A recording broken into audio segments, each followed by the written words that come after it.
So this summer, Forest is set to sign at least 5 new players, but the quality of those players will depend on the competition we end up in as Forest look to charge into Europe. Welcome to your Forest transfer news.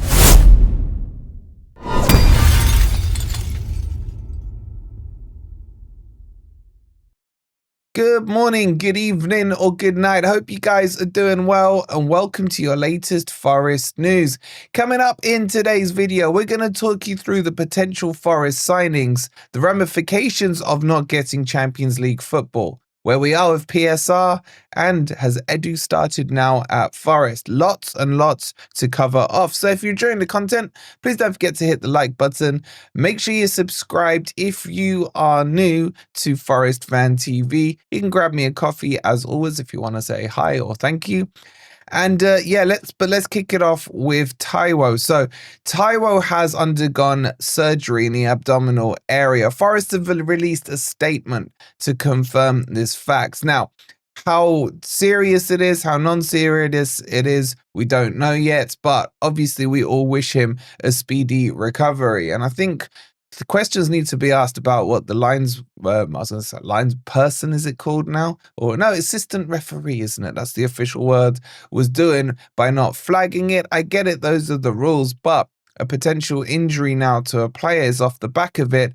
And now you can probably understand why Marinakis was so annoyed, because we're down to one striker.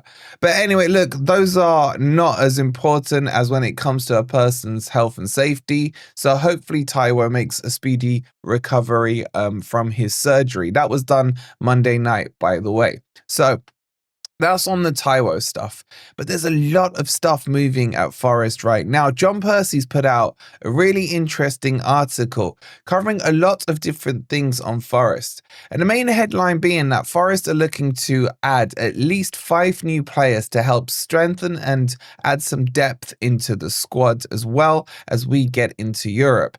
However, what the article says is that it's all on hold, kind of, until Forest know for sure what competition we end up in. If it's Champions League, if it's Europa, or if it's bloody Conference League.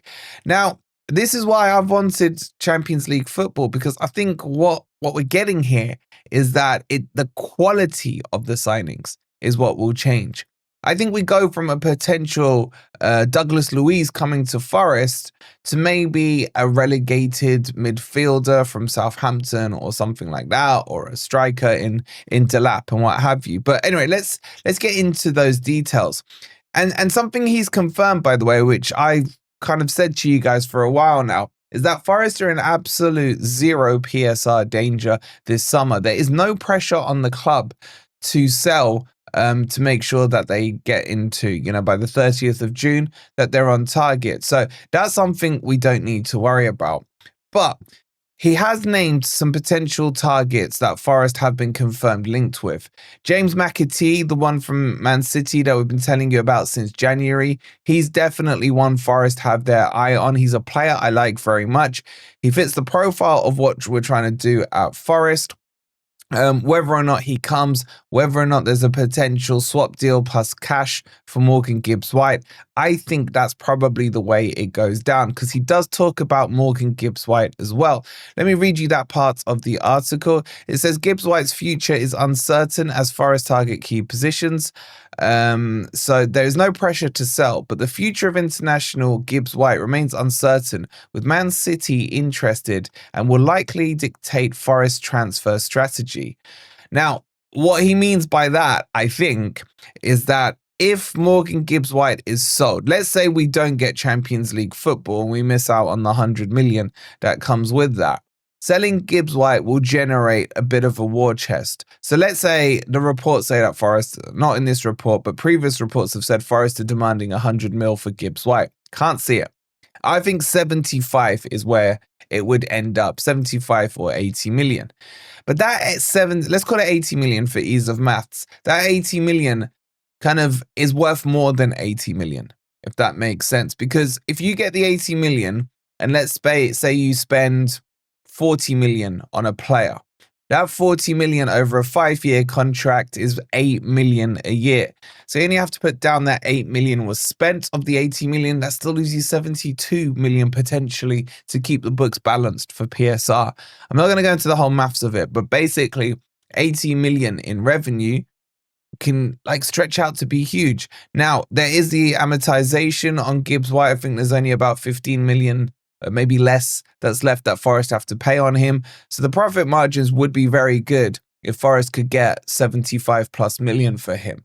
And I think that dictates it if Forest don't get Champions League. If they do, then the strategy changes. Now, the other positions that he says Forest are looking to strengthen in is at left back.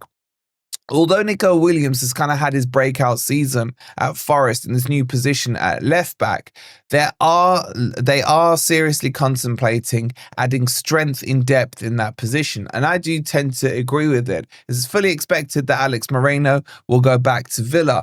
And Forest have looked at players like Treffer over from Rennes in France. He's a left back, left wing back, young, good profile, but is actually quite expensive for it. I think he's valued at about 23 million euros.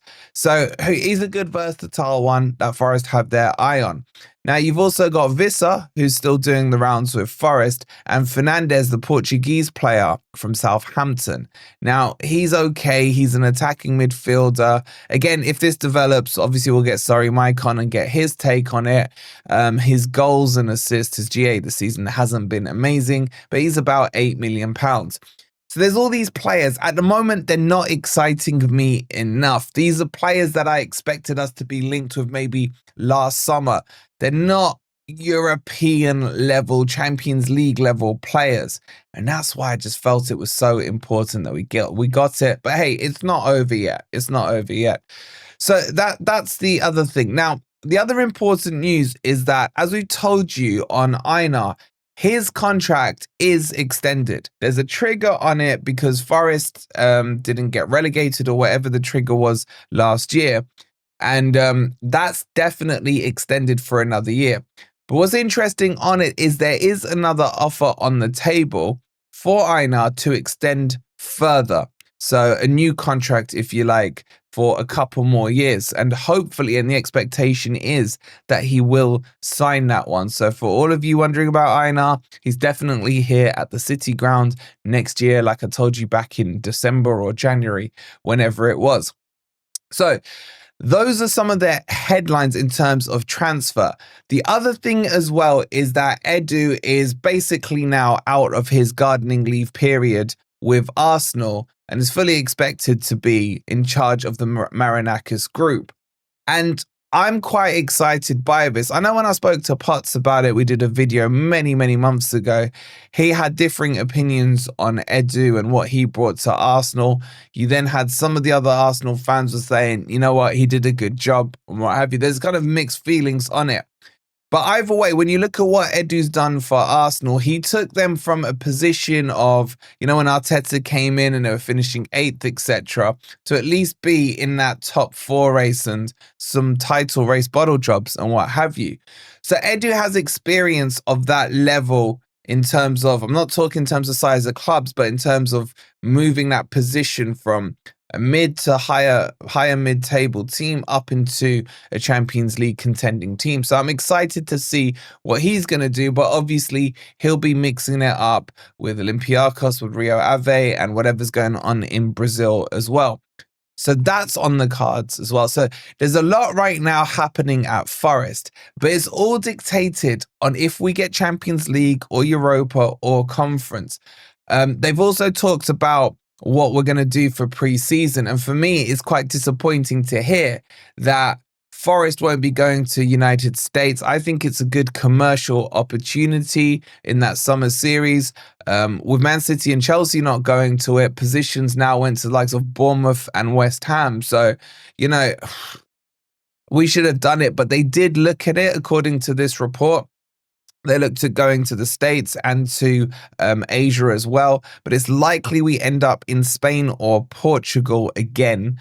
And the reason being, and I kind of get this one, they say that the Forest players have pointed to last summer's pre-season over in Spain as a pivotal part of this season's success. And I do actually agree with that. I can see it because I saw the signs in last season's preseason that Forest were building and looking good, and you felt like something was going to happen on the pitch. So that's interesting in itself.